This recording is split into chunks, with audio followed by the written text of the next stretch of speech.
Olá pessoal, na nossa aula de hoje vamos de Roma Antiga.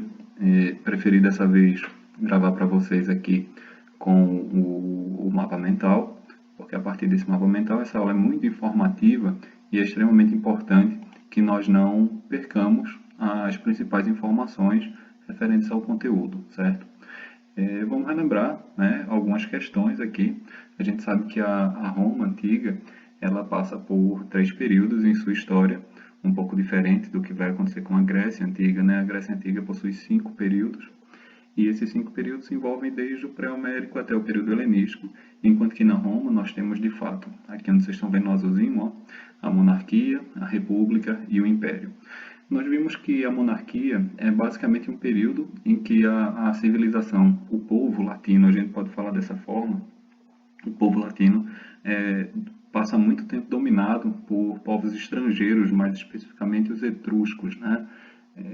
A gente sabe que os últimos reis de Roma, basicamente, são dessa civilização estrangeira, né? Quando a gente fala do poder descentralizado, é porque basicamente não se formava ainda uma grande nação da forma como a gente vai entender a partir do momento que Roma se expande, né? O rei é esse que vai ter função militar, judicial e religiosa, como vocês podem ver aí, e que basicamente era muito mais era uma organização administrativa muito mais direcionada à organização familiar. Um pouco diferente do que vai se tornar a república, né? Mas antes, para a gente relembrar, né, basicamente a sociedade romana ela está sendo dividida aí entre 3 grandes categorias sociais. Nós temos os patrícios, que são basicamente os que a origem do termo significa aqueles com pais, é basicamente uma elite latifundiária, uma aristocracia hereditária, que possui todos os direitos, no caso eles são considerados cidadãos, e são aqueles indivíduos que vão assumir cargos públicos, né? Pelo menos ao longo do desenvolvimento da República, quando os plebeus fazem parte da 2ª categoria socioeconômica, digamos assim, vão conseguir acesso a direitos e cargos a partir da chamada Lei das 12 Tábuas e da própria implementação do tribuno da plebe. Isso ao longo, obviamente, de um grande processo de lutas sociais. Isso não vai se dar por nada, né? E mesmo assim, apesar dessas conquistas plebeias, as diferenças entre patrícios e plebeus nunca foram totalmente abolidas, né? A gente tem na sociedade romana o surgimento, no entanto, de uma aristocracia formada por nobres de sangue, que são aqueles patrícios de fato, e por comerciantes ricos, né? A gente vai ter aí uma aristocracia, uma nobreza patrício-plebeia, basicamente, ao longo do desenvolvimento da República Romana. Essa república, aqui já no amarelinho, ó, essa República Romana basicamente se forma a partir da deposição do último rei etrusco, certo? E aí os romanos, os descendentes dos latinos, vão finalmente organizar uma sociedade sua, propriamente, e vão iniciar, inclusive, um processo de expansão. É interessante que a instituição republicana ela se fundamenta muito na existência de uma outra instituição chamada de Senado, né? Tanto que a gente vê muito em filmes, vê muito em séries, a sigla SPQR. Eu não sei se vocês já perceberam isso, né? Que basicamente essa sigla, o acrônimo dessa sigla é Senatus Populusque Romanus, que significa o Senado e o povo de Roma, né? A cidadania em Roma é uma coisa muito interessante porque ela é mais ampla do que a própria concepção de cidadania em Atenas, né? Ela vai englobar tanto os patrícios como os plebeus ao longo do tempo, assim como aliados e ex-escravos, né? A gente não falou antes, mas os escravos são a base da sociedade romana, né?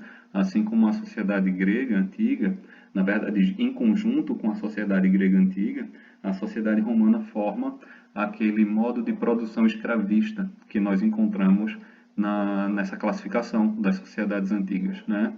E é interessante porque, por englobar tanta gente, vai acabar tornando o espectro da cidadania romana cada vez mais ampla, de fato, né?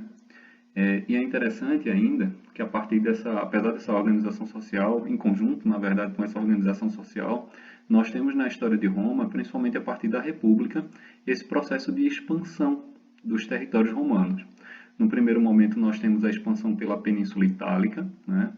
Logo em seguida, as guerras púnicas contra a sociedade cartaginesa, que fica ali no norte da África, muito próxima da Península Itálica.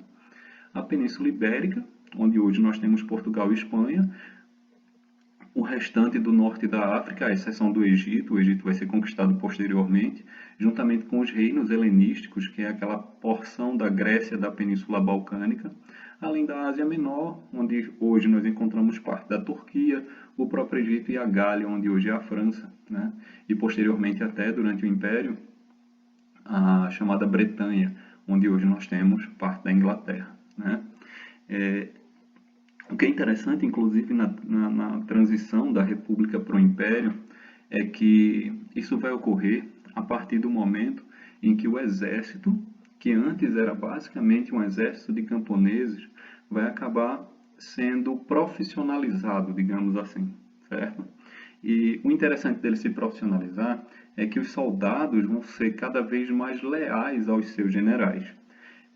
Isso dentro de todo um processo, obviamente, de construção, na verdade, de, de conquistas sociais, né? Quando a gente fala daqueles plebeus anteriormente que vão conseguir aprovar, né, a existência do tribuno da plebe, da própria lei das 12 tábuas, como a gente falou antes, nós consideramos inclusive outros indivíduos, outros importantes tribunos da plebe, como os próprios irmãos Graco, né, que vão ser responsáveis pela tentativa de uma reforma agrária, o que vai fazer com que a plebe participe cada vez mais das questões romanas, né, e se direcionem cada vez mais para as forças armadas ao longo do tempo também, apesar dos irmãos Graco não terem uma ação específica em relação às forças armadas, né, a esse ingresso dos plebeus, né, é questão mais de participação mesmo dessa categoria, né.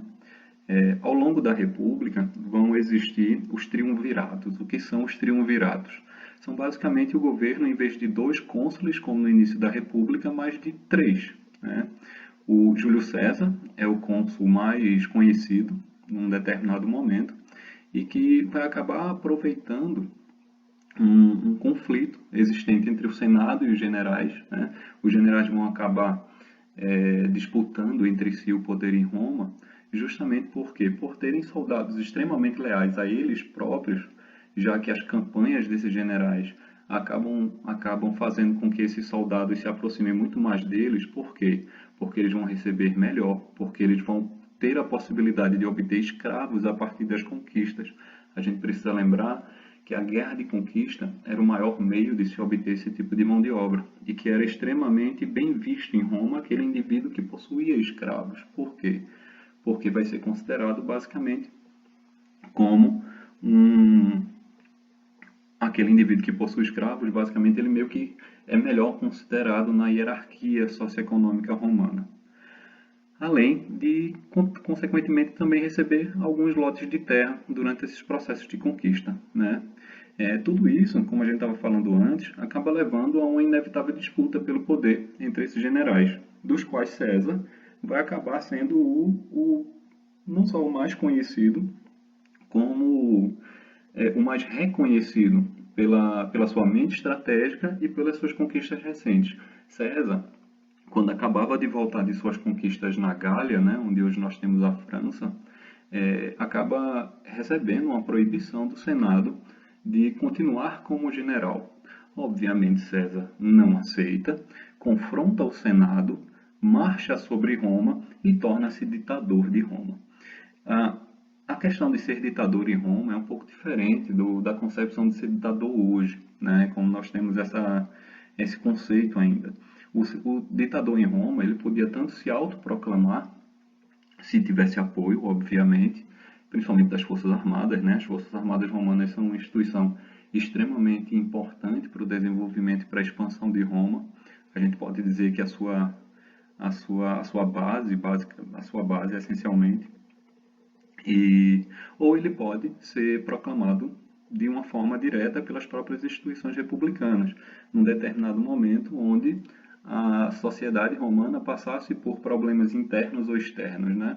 Mas como César acaba acumulando poder demais, a própria elite patrícia acaba temendo que Júlio César se torne um novo rei. A monarquia era uma instituição extremamente mal vista pelos romanos a partir do momento em que fazia com que eles lembrassem do período de dominação estrangeira.